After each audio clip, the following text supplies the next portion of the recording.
तो यहाँ पेरेंट्स को थोड़ा भरोसा टीचर्स पे करना चाहिए, क्योंकि वो पढ़ के आए हैं और लॉजिकली बच्चे को एनालाइज कर रहे हैं। Like you said, becoming a parent doesn't come with a manual. तो हमें नहीं पता होता, तो उन्हें कहीं ना कहीं भरोसा करना चाहिए। और अननेसेसरी सोसाइटल प्रेशर, जो आपने जो बहुत अच्छी बात की, मेरा एक क्वेश्चन भी था कि खुद की इच्छाएं जो है वो पेरेंट्स बच्चों पे डाल रहे हैं, ये नहीं करना चाहिए, राइट? बिल्कुल, सो ट्रू।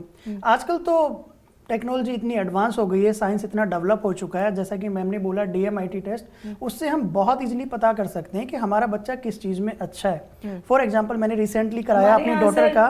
हमारे यहाँ सर प्रोमिनेंस वर्ल्ड स्कूल में every child who is taking admission has to undergo DMIT test, and then that DMIT test is analyzed and counselors बच्चों के पेरेंट के साथ almost 1 hour की काउंसलिंग सेशन लेते, then उस बच्चे के क्लास टीचर को ब्रीफ किया जाता है कि इसकी लर्निंग स्टाइल ये है। काउंसलिंग ये तो होती ही है, लेकिन जैसे बच्चे बड़े होते हैं उसके बाद भी होती है। तो ये तो इनिशियली एडमिशन टाइम पे ही हो जाती है। व्हाट द काउंसलिंग की जिसकी मैं बात कर रही हूँ, वो तनाव के बारे में है, वो बाद में हैंडल प्रेशर। ये है स्कूल्स में? बिल्कुल है, काउंसलिंग सेल्स है, कमिटीज बनी हुई है, एज पर CBSE मैंडेटरी है इस तरह की कमिटी बनाना, हर स्कूल में है। उसमें पेरेंट भी एक पार्ट होते हैं, काउंसलर एक पार्ट होते हैं, एक प्रिंसिपल होते हैं और आपके टीचर्स भी होते हैं। और उसमें जब काउंसलिंग की जाती है तो पेरेंट्स की अकेले में की जाती है काउंसलिंग। और बच्चे की प्रॉब्लम को पहले काउंसलर, जो स्कूल के अंदर काउंसलर हैं, वो आइडेंटिफाई करते हैं, whether it is behavioural, whether it is genetic, और whether it is peer pressure और family pressure, whatever. And then after that वो परमिशन लेते हैं प्रिंसिपल से कि हाँ, क्या हम पेरेंट को बुलाएं। फिर पेरेंट का कंसेंट लिया जाता है कि क्या हम बच्चे की काउंसलिंग करें।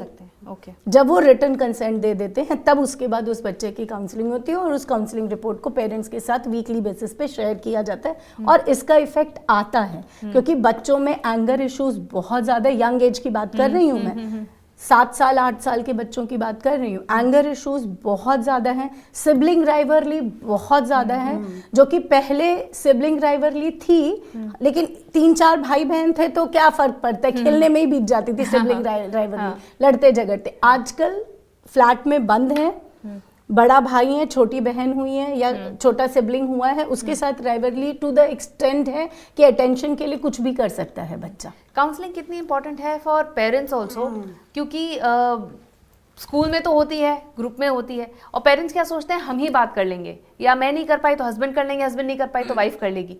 कितना इंपॉर्टेंट है पेरेंट्स को ये समझना कि बच्चे से एक प्रोफेशनल को बात कराना। सबसे पहले तो हमें काउंसलिंग के बारे में, इंडिया में लोगों को लगता है कि काउंसलिंग मतलब कोई बहुत बड़ी प्रॉब्लम। अगर उन्हें काउंसलिंग वर्ड से ही लगता है कि मेरे बच्चे के अंदर प्रॉब्लम है, सो काउंसलिंग को लेके डरना नहीं है। काउंसलिंग का मतलब है इम्प्रूवमेंट। क्या आप बेहतर नहीं बनना चाहते? हर कोई बेहतर बनना चाहता है। काउंसलिंग से आप बेहतर पेरेंट बनोगे, आपका बच्चा बेहतर बच्चा बनेगा।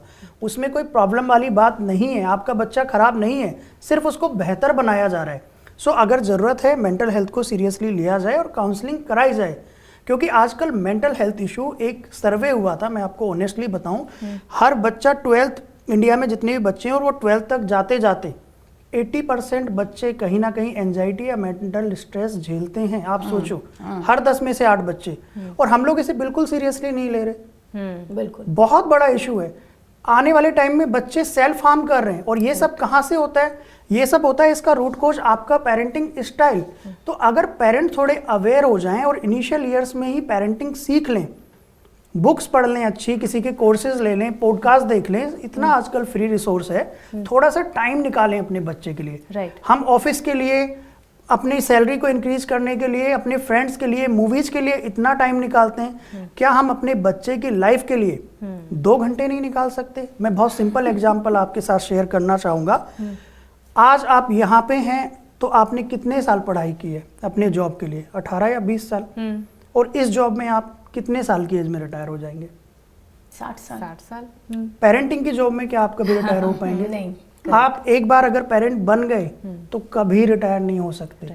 आपने 18-20 साल पढ़ाई की है इस जॉब के लिए, जो सिर्फ आपका फ्यूचर और आपकी लाइफ डिसाइड करने वाला है। लेकिन पेरेंटिंग के लिए अगर सभी पेरेंट अपने आप से क्वेश्चन करें कि मैंने कितने घंटे पढ़ाई की है, क्या हमारा स्कूल में, एजुकेशन सिस्टम में पेरेंटिंग के बारे में सिखाया जाता है? नहीं। कॉलेज में सिखाया जाता है? नहीं। तो क्या ये मेरी रिस्पॉन्सिबिलिटी नहीं है कि अगर मैं पेरेंट बन रहा हूं तो मुझे पेरेंटिंग के बारे में सीखना चाहिए कि कहीं मुझसे कोई गलती ना हो जाए? आप IAS हो सकते हो, आप डॉक्टर हो सकते हो, आप इंजीनियर हो सकते हो, लेकिन आपको चाइल्ड साइकोलॉजी नहीं पता तो आप अच्छे पेरेंट नहीं हो सकते। अगर आप ये वीडियो YouTube पर देख रहे हैं तो हमारे चैनल को सब्सक्राइब कर बेल आइकन दबाएं और Facebook पर देख रहे हैं तो हमारे पेज को लाइक करें।